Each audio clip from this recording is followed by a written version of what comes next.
Olen tämän aluksen kapteeni ja sanon teille nyt, että kukaan ei lennä Ouluun tänä iltana. Ei ennen kuin tuo nuori mies vapautetaan ja tuodaan takaisin tähän koneeseen. Olette nähneet viraalivideot. Olette nähneet matkustajien huutavan, puhelimien kuvaavan ja turvamiesten ylittävän rajan. Mutta ette ole kuulleet koko tarinaa lennosta 402 ennen tätä päivää. Se, mikä alkoi kiistana istumapaikasta, ei päättynyt vain peruttuun lentoon. Se päättyi 1 miljoonan euron oikeusjuttuun, lentäjän koko uran vaarantamiseen ja yhteen ilmailuhistorian tyydyttävimmistä välittömän karman hetkistä. Tämä ei ole vain tarina istuimesta. Tämä on tarina siitä, mitä tapahtuu, kun rahalla yritetään ostaa hiljaisuus ja epäonnistutaan. Ilmoitus pamahti Lauri Virtasen puhelimeen kello 16:15, juuri kun hän selvisi Helsinki-Vantaan kaoottisesta turvatarkastuksesta. Se oli sellainen ilmoitus, josta jokainen rahaton jatko-opiskelija unelmoi, mutta ei koskaan odota näkevänsä. Pohjola Air, turistiluokan ylivarauksen vuoksi, paikkaanne 34B on korotettu veloituksetta ensimmäisen luokan paikaksi 2A. Lauri pysähtyi keskelle käytävää ja räpytteli silmiään näyttöä tuijottaen. Hän oli 23-vuotias, nukkunut 4 tuntia ja pukeutunut huppariin, joka oli nähnyt parhaat päivänsä. Hän oli matkalla Ouluun elämänsä tärkeimpään haastatteluun, kiertoratadynamiikan ryhmän viimeisen kierroksen apurahahaastatteluun. Hän oli käyttänyt viimeiset 300 euroaan tähän lippuun. Hän oikaisi silmälasejaan ja jatkoi matkaa.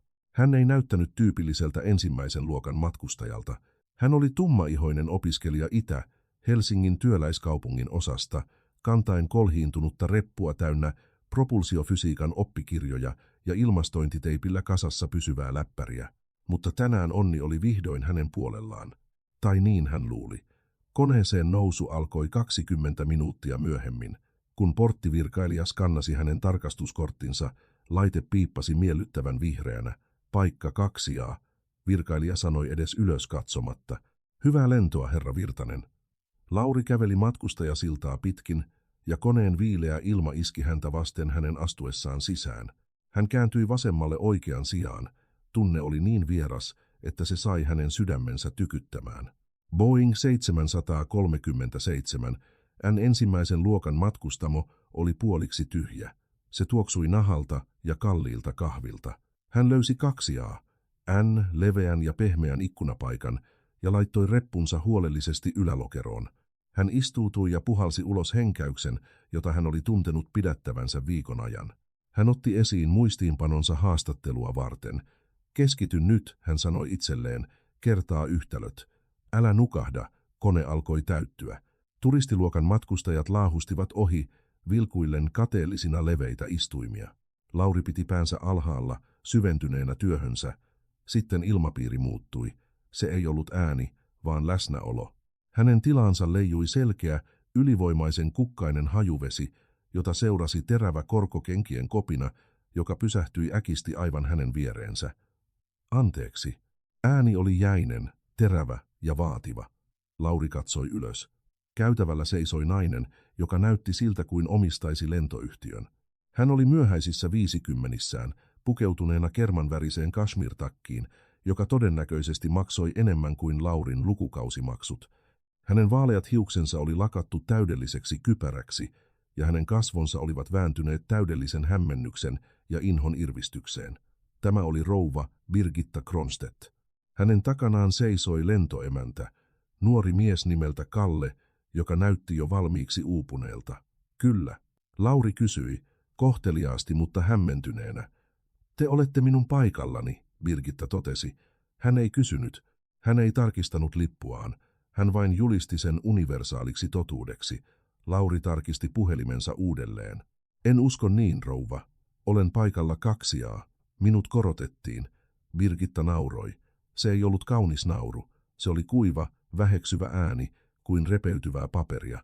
Hän kääntyi lentoemännän puoleen, jättäen Laurin täysin huomiotta. Kalle, vai mitä? Joudummeko käsittelemään salamatkustajia jo ennen lentoon lähtöä? Luulin, että Pohjola Airilla on paremmat turvatarkastusstandardit. Kalle lentoemäntä astui hermostuneena eteenpäin. Herra, voisinko nähdä tarkastuskorttinne? Lauri avasi puhelimensa lukituksen ja näytti sitä.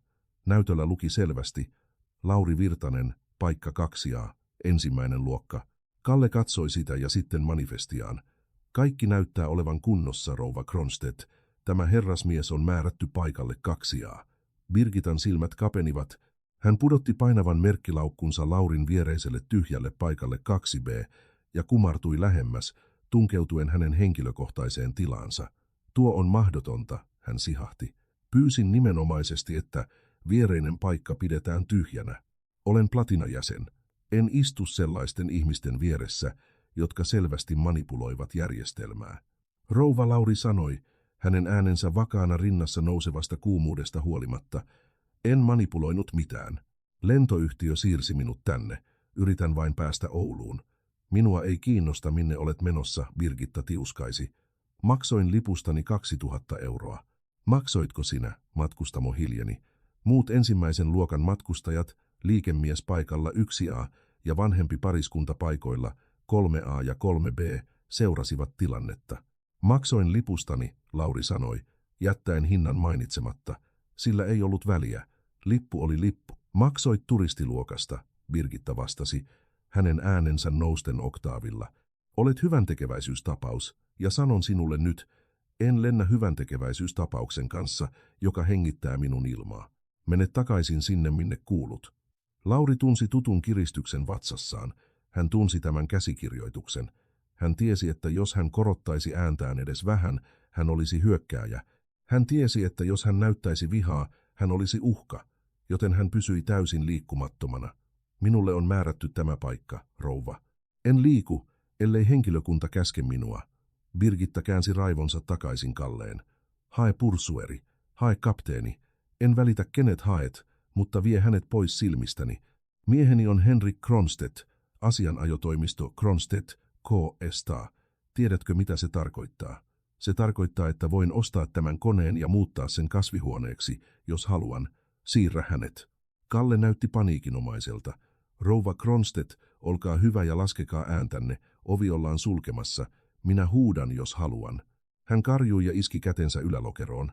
Tämä on turvallisuusriski. Katsokaa häntä. Katsokaa tuota laukkua. Mistä tiedämme, mitä siellä on?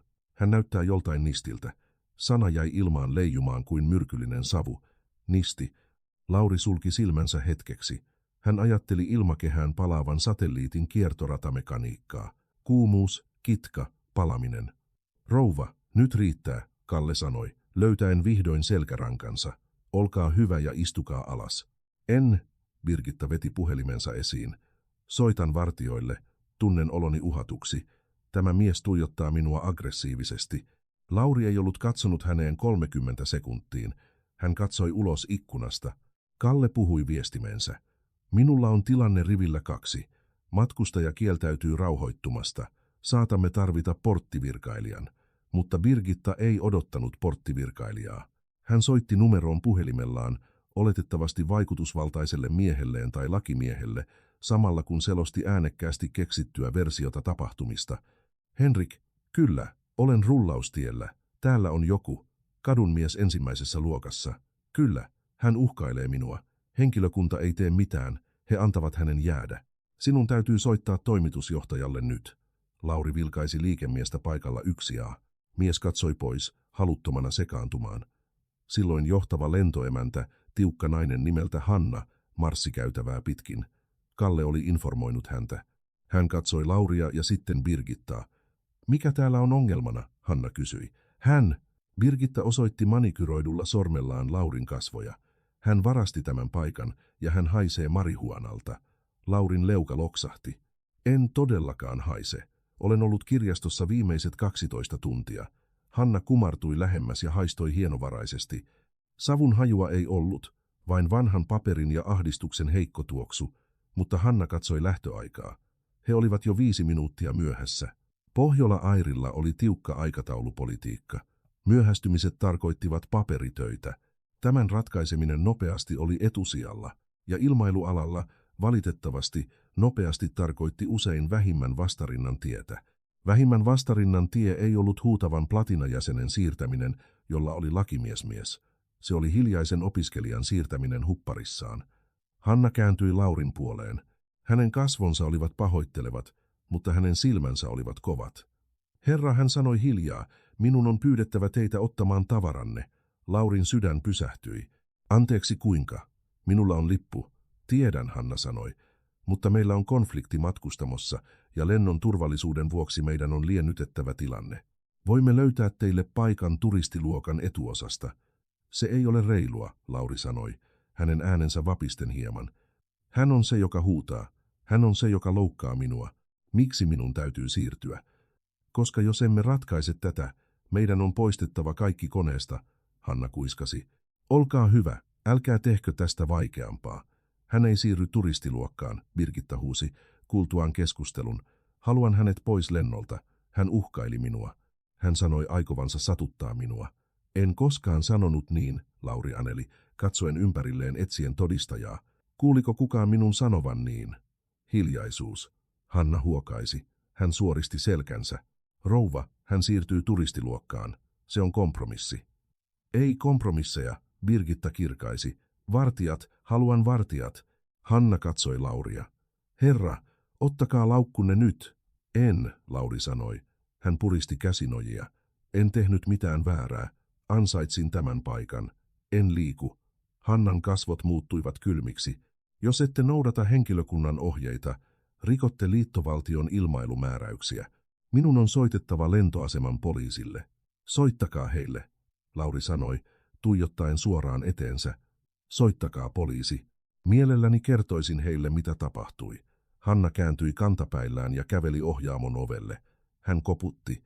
Birgitta hymyili myrkyllisen voitonriemuisen hymyn. Hän kumartui lähelle Laurin korvaa. Valitsit väärän valkoisen naisen ryppyilemään, poika. Sinä menet vankilaan.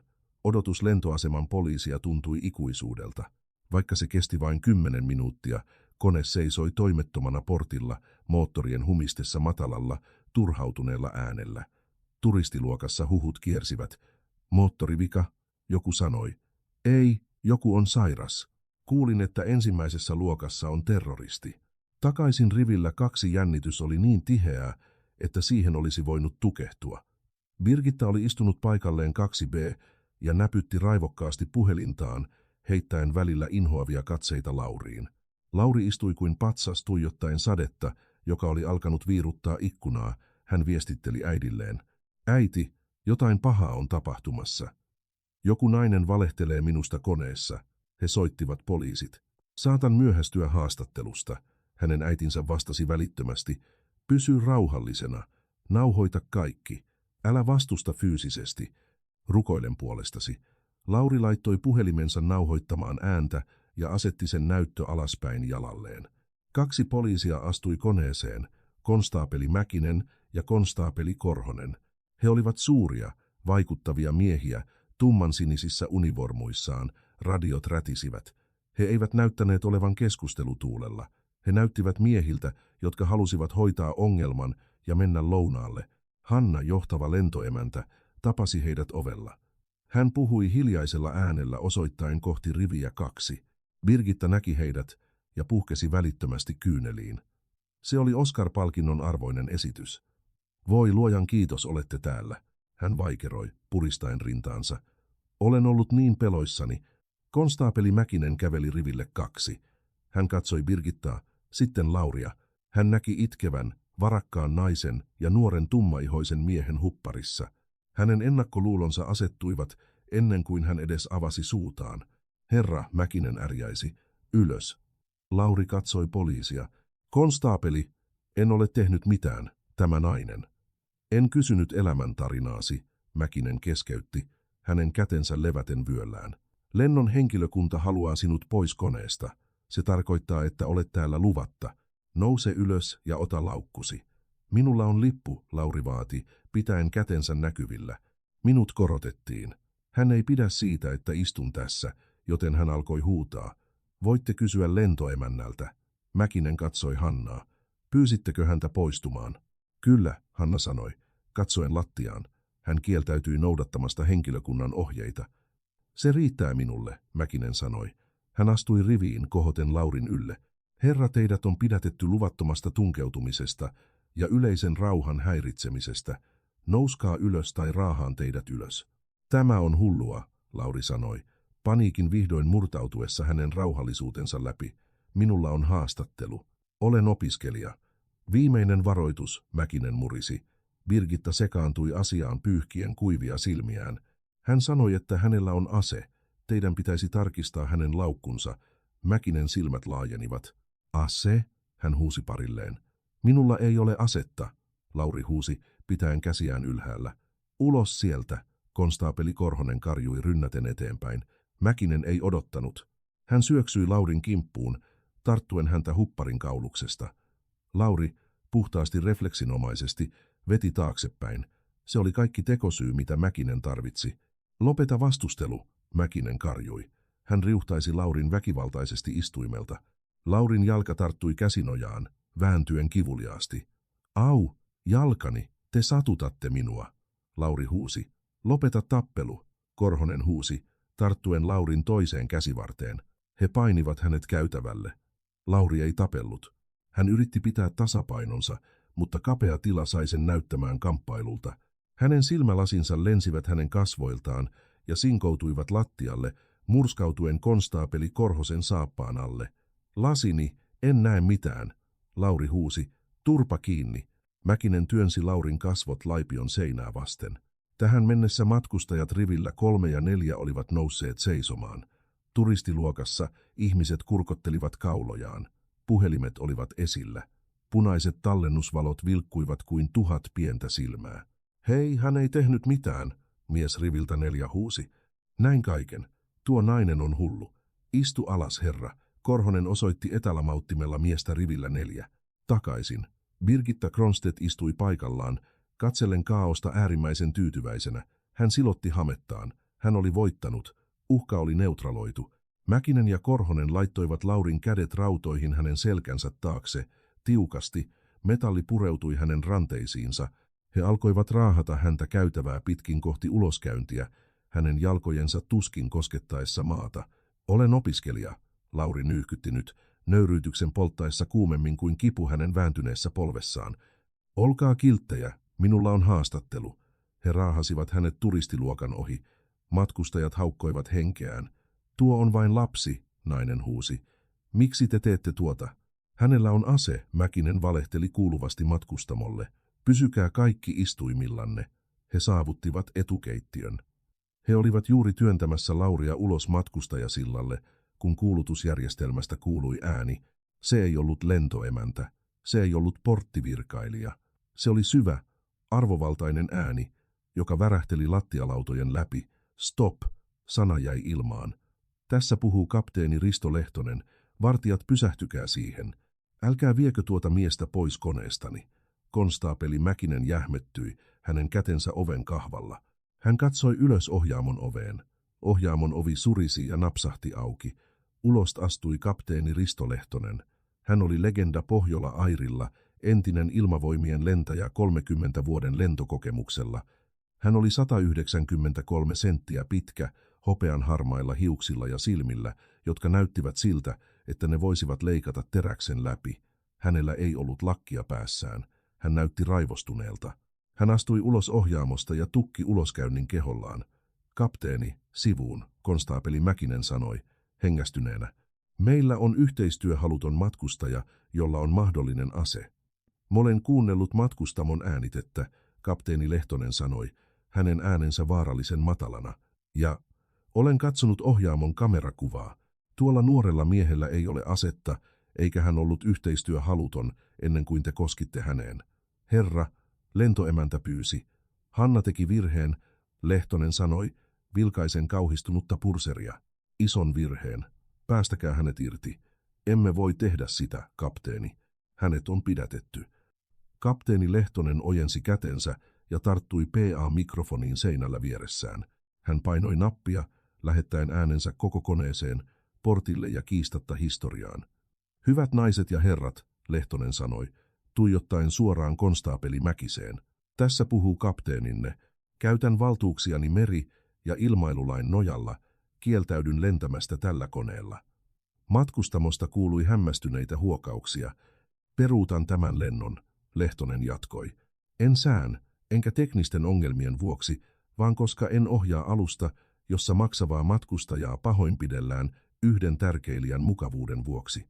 Hän katsoi poliisien ohi, lukiten katseensa Birgitta Kronstedtiin rivillä 2. Emme ole menossa Ouluun. Istumme tässä, kunnes keskusrikospoliisi saapuu, koska se, mitä juuri todistin, oli liittovaltion tason rikos, eikä sitä tehnyt tuo nuori mies käsiraudoissa. Seurannut hiljaisuus oli painavampi kuin painovoima. Hiljaisuuden, joka oli laskeutunut lennon 402 matkustamoon, rikkoi neulan putoamisen ääni, tai olisi rikkonut, ellei apuvoimayksikön aggressiivinen humina olisi ollut niin voimakas. Kapteeni Risto Lehtonen seisoi kuin graniittimuuri 2 poliisin ja avoimen matkustajasillan oven välissä. Hänen rintakehänsä nousi ja laski hieman ei rasituksesta, vaan puhtaasta adrenaliinista, joka virtasi hänen tehdessään uran päättävän päätöksen reaaliajassa.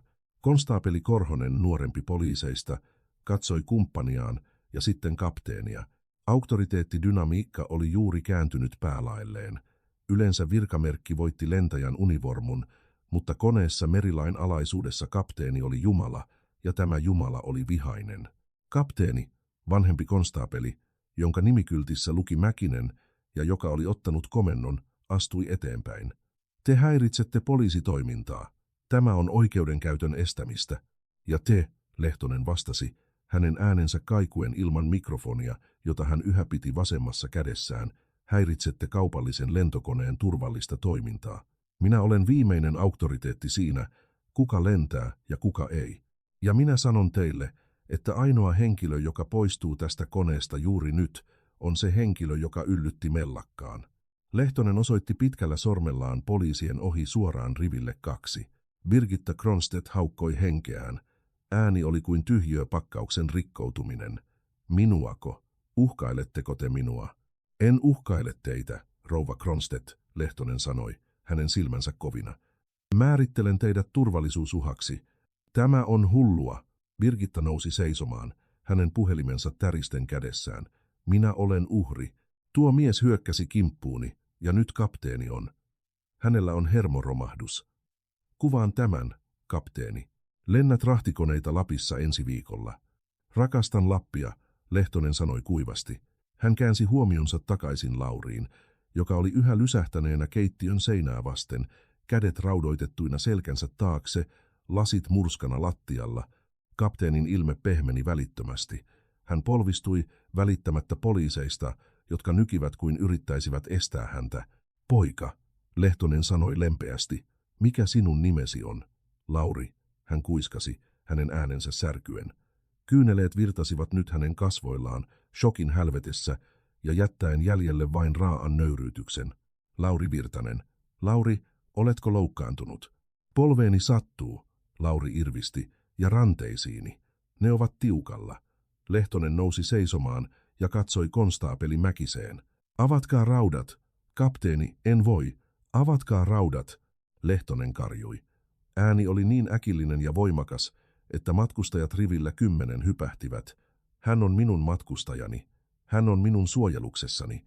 Teillä ei ole pidätysmääräystä. Teillä ei ole todennäköistä syytä muuta kuin naisen sana, joka on juonut gintonitseja Laungesta lähtien. Avatkaa raudat tai julistan hätätilan ja pyydän keskusrikospoliisia pidättämään teidät. Se oli enimmäkseen bluffia. Mutta konstaapeli Mäkinen ei tiennyt sitä. Hän katsoi matkustajia. 50 puhelinta oli suunnattu häneen. Hän katsoi suoria lähetyksiä. Hän katsoi optiikkaa.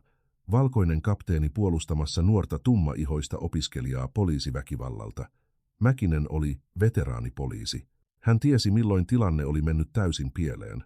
Mäkinen otti avaimen esiin. Käänny, hän ärähti Laurille. Raudat naksahtivat auki.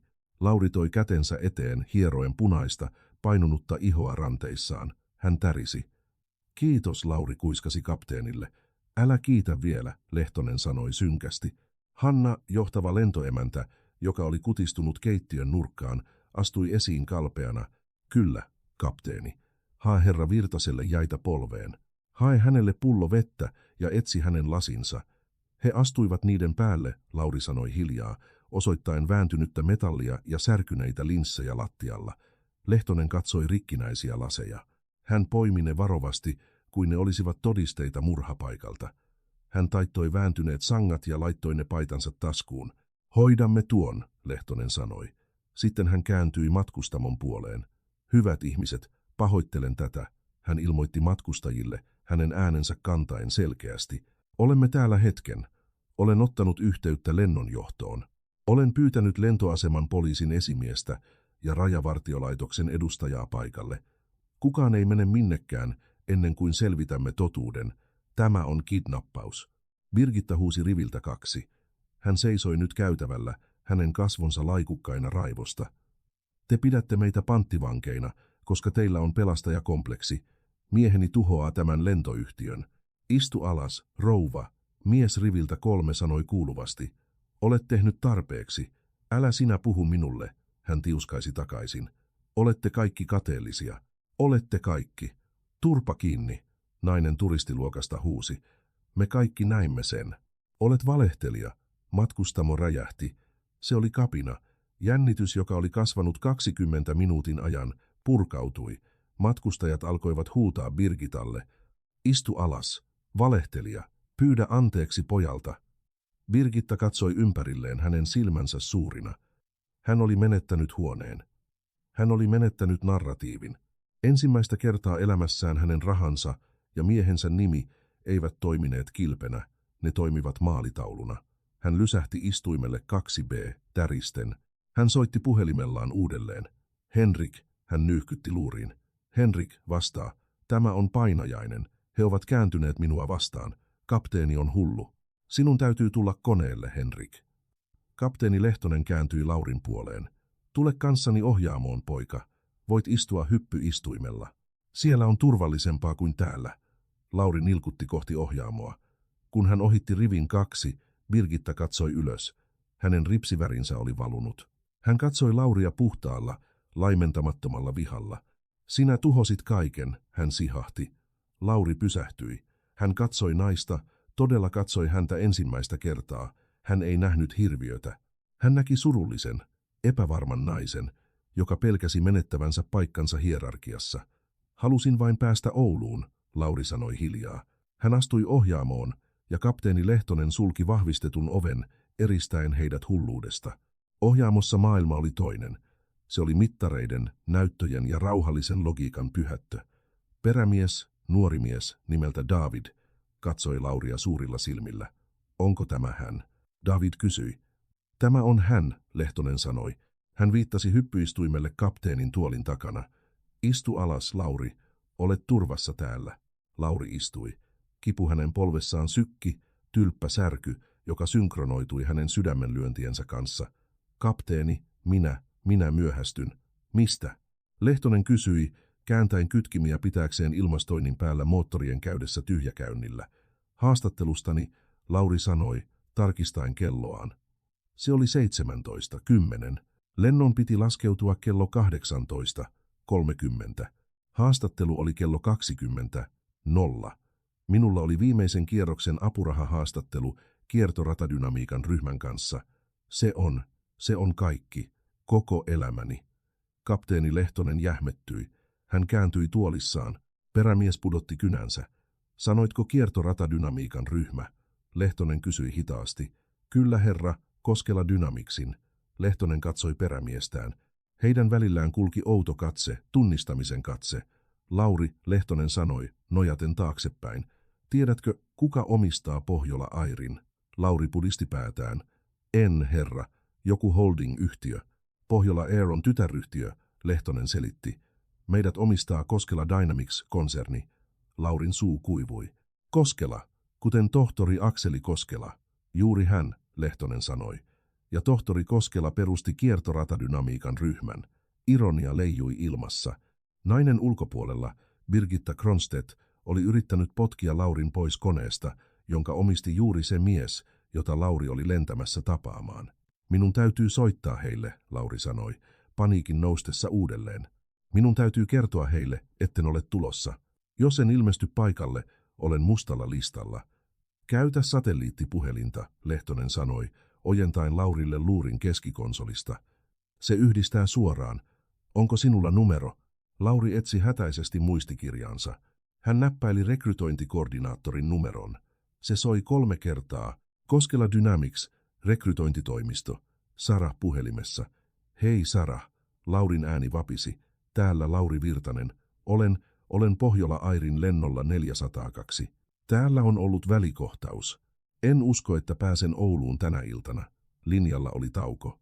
Välikohtaus, herra Virtanen, olemme odottaneet teitä. Tohtori Koskela kävi läpi väitöskirjanne ionipropulsiosta tänä aamuna. Hän pyysi nimenomaisesti tapaamaan teidät. Hän lentää Tokiosta vain tätä illallista varten.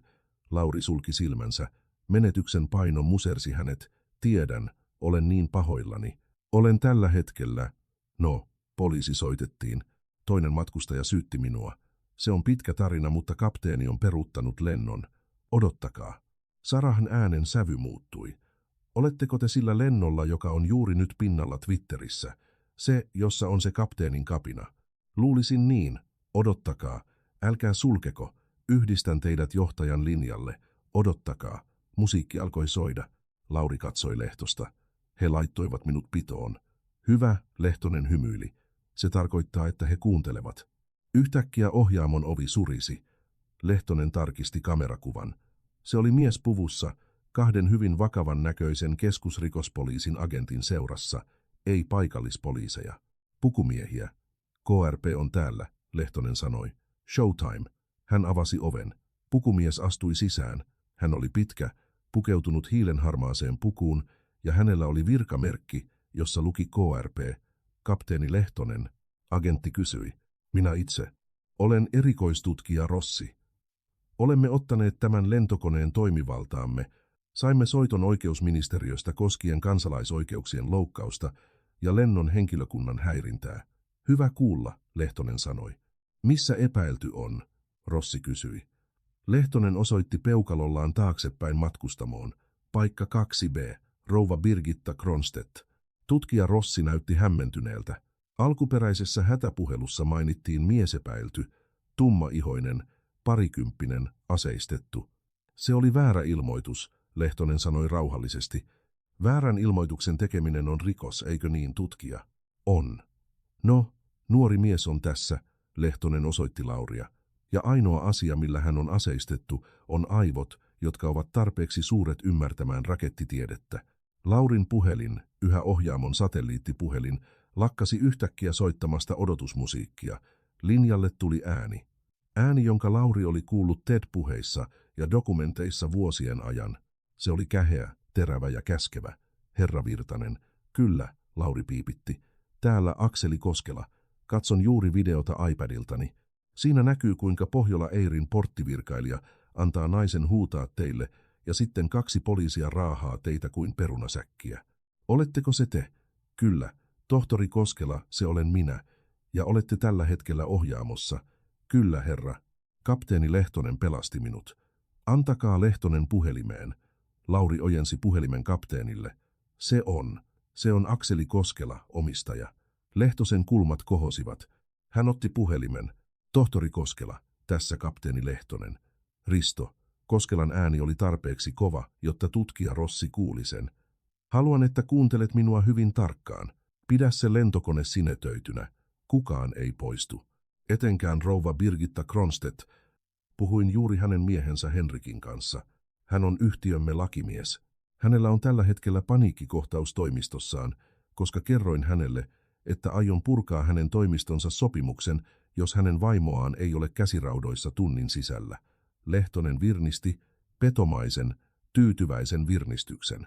KRP on täällä juuri nyt, herra. Hyvä. Antakaa tutkija puhelimeen.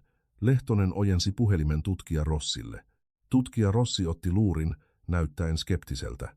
Tässä erikoistutkija Rossi. Hän kuunteli noin 10 sekuntia. Hänen kasvonsa muuttuivat skeptisestä kalpeaksi ja sitten äärimmäisen vakavaksi. Hän suoristi ryhtiään. Kyllä, herra. Ymmärrän. Kyllä, herra Koskela. Varmistamme todisteet. Ymmärretty. Rossi ojensi puhelimen takaisin Lehtoselle. Hän kääntyi tiiminsä puoleen. Suunnitelman muutos, Rossi sanoi. Emme poista poikaa, poistamme naisen. Ja syytämme häntä lennon henkilökunnan häirinnästä, väärän poliisiraportin tekemisestä ja viranomaisen erehdyttämisestä. Entä haastattelu? Lauri kysyi nurkasta, hänen äänensä pienenä. Olen jumissa Helsingissä. Lehtonen laittoi puhelimen takaisin korvalleen. Tohtori Koskela, poika on huolissaan haastattelustaan. Koskelan nauru rätisi linjan yli. Kerro hänelle, että hän läpäisi stressitestin. Jos hän selviää Birgitta Kronstedtista, hän selviää kiertoradalta paluun laskelmista. Kerro hänelle, että istuu aloillaan. Käännän yksityiskoneeni Turusta. Se on siellä 20 minuutissa hakemassa hänet. Hän lentää Ouluun tyylillä, todellisella tyylillä, ei tuolla kaupallisella roskalla. Lehtonen sulki puhelimen, hän katsoi Lauria. Pakkaa laukkusi, poika, Lehtonen sanoi. Sinulla on yksityiskyyti. Lennon 402 matkustamo oli levoton. Oli kulunut 45 minuuttia. Birgitta Kronstedt oli yhä paikalla 2B, viestitellen aggressiivisesti. Hän viestitteli ystävilleen, joogaohjaajalleen ja miehelleen, kutoen uhrin verkkoa. He pitävät minua panttivankina, hän kirjoitti. Kapteeni on mielipuoli. Hän kuuli ohjaamon oven aukeavan. Hän suoristi ryhtinsä, tarkistaen meikkinsä puuterirasian peilistä. Vihdoinkin, hän ajatteli. He tuovat sen konnan ulos pidätettäväksi kunnolla. Hän otti parhaan ylpeän ilmeensä. Hän valmisteli puhetta poliisilaitoksen haastamisesta oikeuteen viivyttelystä.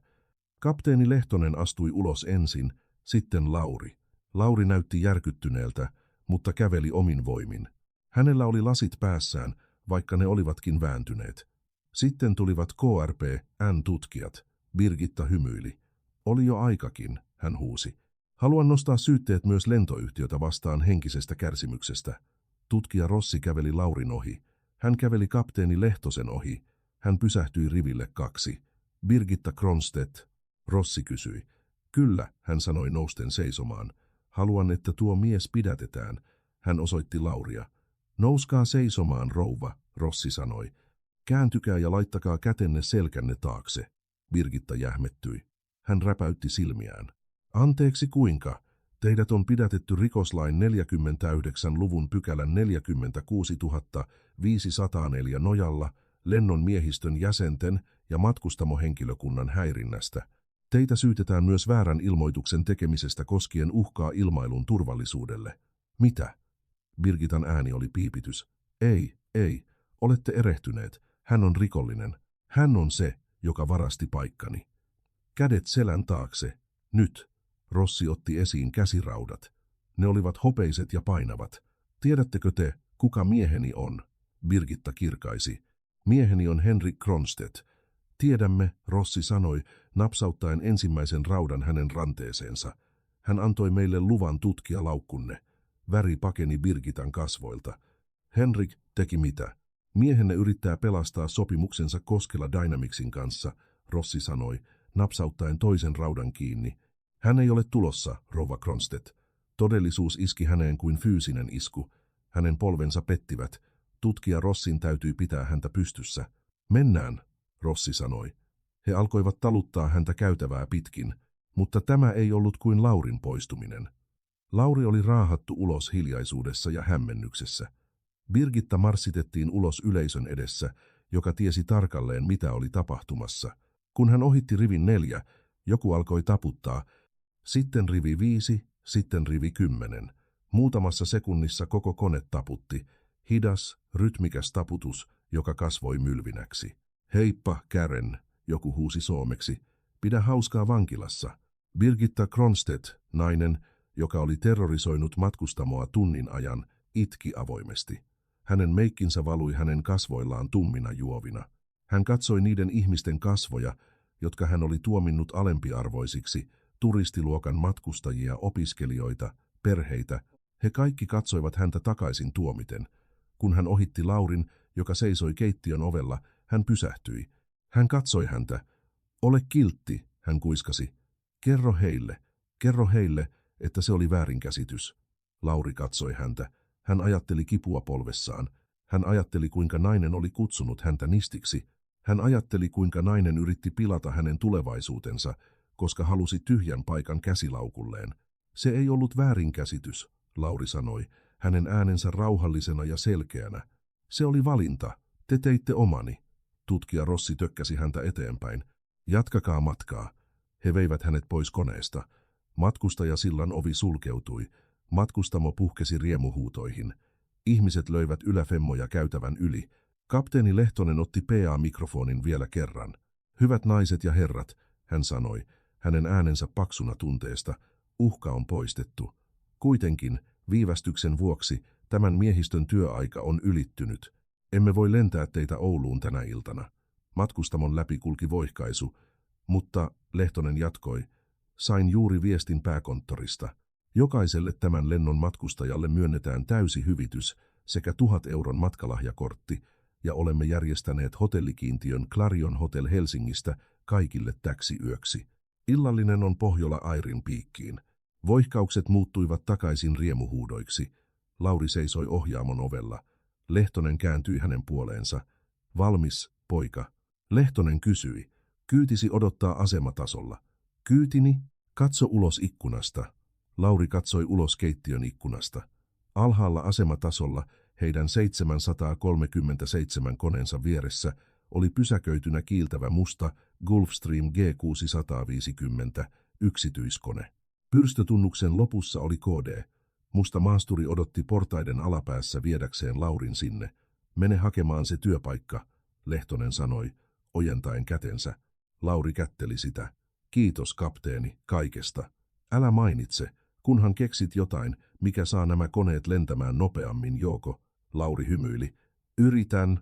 Hän nappasi kolhiintuneen reppunsa, nilkutti alas portaita ja astui viileään yöilmaan.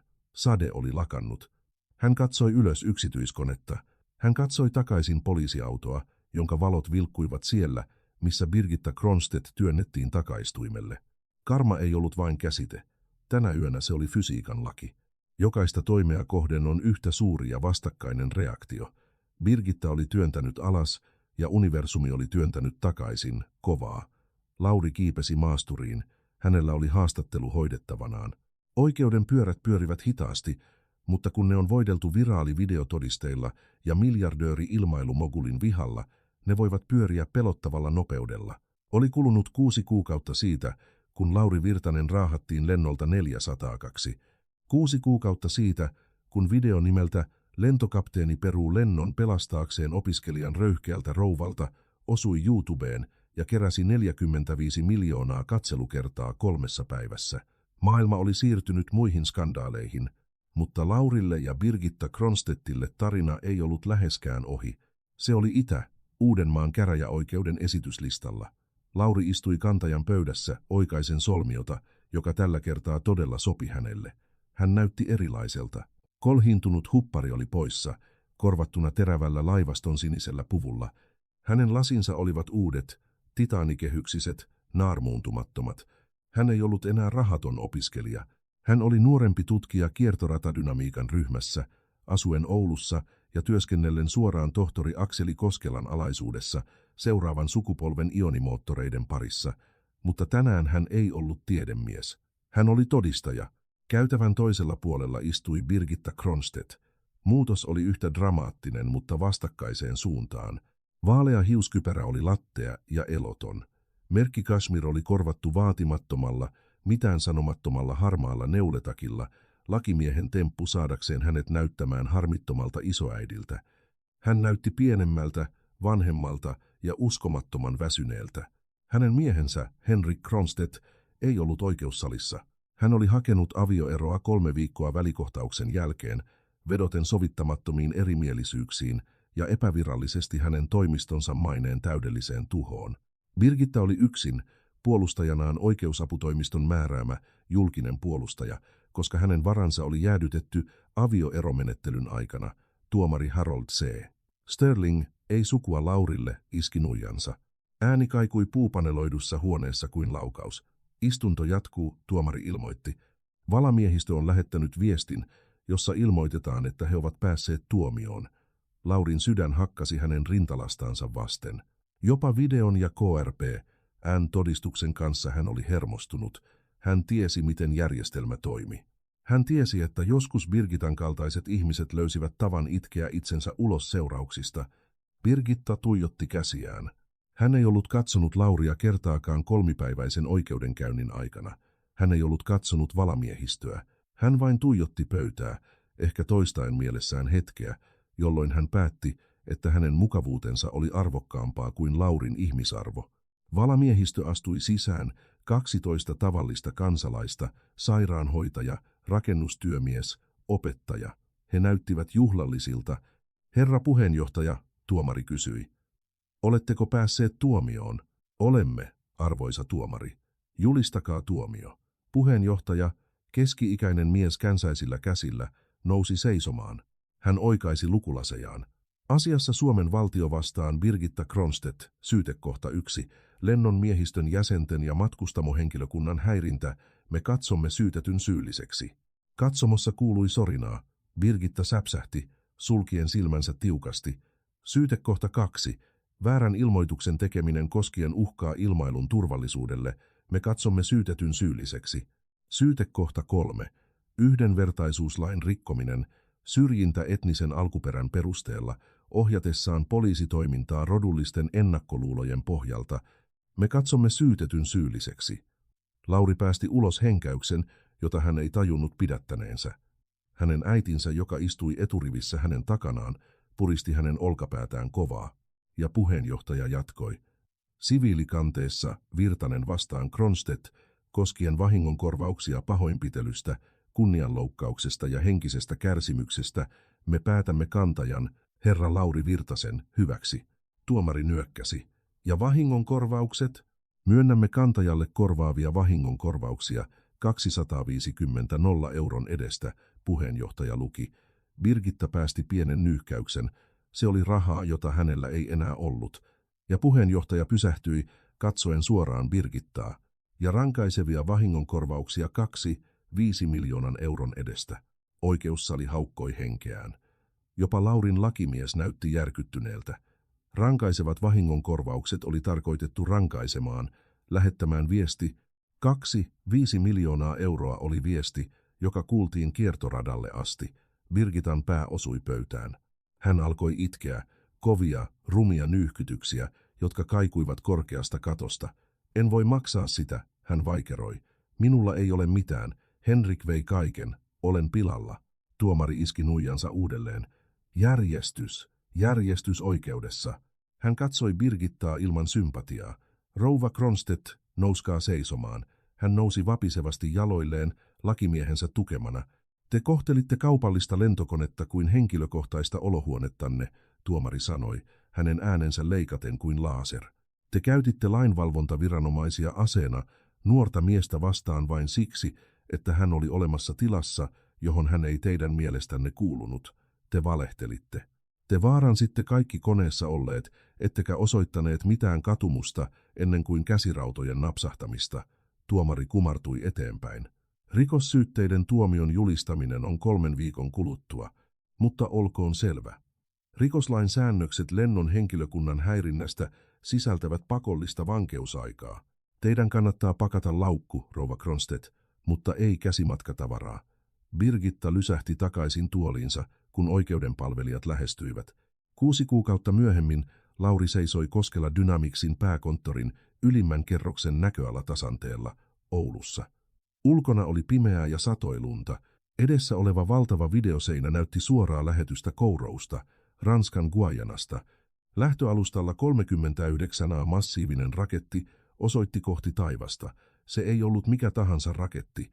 Se oli Koskela V, ensimmäinen kaupallinen raskas kantoraketti, joka oli varustettu Sterling 1 ionipropulsioapumoottorilla. Jännittääkö?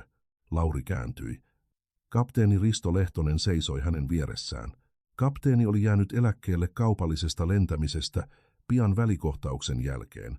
Hän sanoi, että taivaat olivat tulleet liian hulluiksi. Nyt hän työskenteli Koskela Dynamicsin pääturvallisuuspäällikkönä. Hänellä oli yllään yhtiön logolla varustettu poolopaita, ja hän näytti rennolta ja 10 vuotta nuoremmalta. Vähän, Lauri myönsi. Tuo on minun matematiikkaani 1 000 000 kilon räjähtävän polttoaineen päällä. Matematiikkasi on hyvää, Lehtonen sanoi, nojaten kaiteeseen. Parempi kuin paikanvalintataitosi joka tapauksessa. Lauri nauroi. Se oli helppo nauru nyt. Lennän yhä turistiluokassa, tiedätkö? Vanhat tavat. Fiksua, Lehtonen nyökkäsi. Pitää nöyränä. He seurasivat lähtölaskentaa. T-2 minuuttia. Kuulitko hänestä? Lehtonen kysyi hiljaa. Laurin ei tarvinnut kysyä kenestä. Joo, lakimieheni kertoi. Birgitta Kronstedt oli tuomittu 18 kuukaudeksi ehdottomaan vankeuteen Vanajan vankilaan. Hän työskenteli tällä hetkellä vankilan pesulassa, ansaiten 12 senttiä tunnissa maksaakseen velkaa, jonka maksamiseen menisi useita eliniän. Viraalikuuluisuus oli seurannut häntä sisälle. Hän ei ilmeisesti ollut suosittu selliosastolla. Hänen seurapiiriystävänsä olivat hylänneet hänet. Hänen ex-miehensä oli jo naimisissa 24-vuotiaan somevaikuttajan kanssa. Hän oli menettänyt kaiken, koska ei voinut jakaa käsinojaa. Säälikö häntä? Lehtonen kysyi. Lauri katsoi höyryä, joka purkautui raketista. Hän ajatteli pelkoa, jonka hän tunsi, kun käsiraudat napsahtivat hänen ranteisiinsa. Hän ajatteli nöyryytystä, kun hänet raahattiin käytävää pitkin. En sääli häntä, Lauri sanoi. En tunne häntä kohtaan mitään. Hän on merkityksetön. Hän on menneisyyttä. Hän osoitti rakettia. Tuo on tulevaisuus. T-10 sekuntia. Kaiutin jylisi. 9. Bah. Lauri veti syvään henkeä. Sytytys. Horisontti syttyi sokaisevaan valkoiseen valoon. Sekuntia myöhemmin ääni iski heihin. Jylinä, joka värisi heidän rinnassaan. Puhdasta voimaa ja inhimillistä neroutta, joka repi itsensä irti maan painovoimasta. Raketti nousi yhä nopeammin ja nopeammin, lävistäen pilvet. Se oli menossa avaruuteen. Se oli menossa paikkoihin, joissa rodulla, rahalla ja ensimmäisen luokan lipuilla ei ollut merkitystä. Se oli menossa tähtiin. Lauri katsoi sen menevän, hymy levisi hänen kasvoilleen. Hän oli melkein menettänyt tämän. Hänet oli melkein pysäyttänyt pikkumainen tyranni rivillä 2. Mutta ei ollut. Hän oli selvinnyt. Hän oli menestynyt. Kun raketti katosi ylempään ilmakehään, Laurin puhelin värähti. Se oli tekstiviesti tohtori Koskelalta. Telemetria näyttää täydelliseltä. Moottori on vakaa. Onnistuit, poika. Nyt takaisin töihin. Mars ei kolonisoi itse itseään. Lauri laittoi puhelimen taskuunsa. Kapteeni, Lauri sanoi. Lounas on minun piikkiini. Lehtonen virnisti. Vain jos menemme autokaistalle, olen kyllästynyt hienoihin ravintoloihin. Sopii. He kävelivät pois kaiteen luota, jättäen tyhjän taivaan taakseen.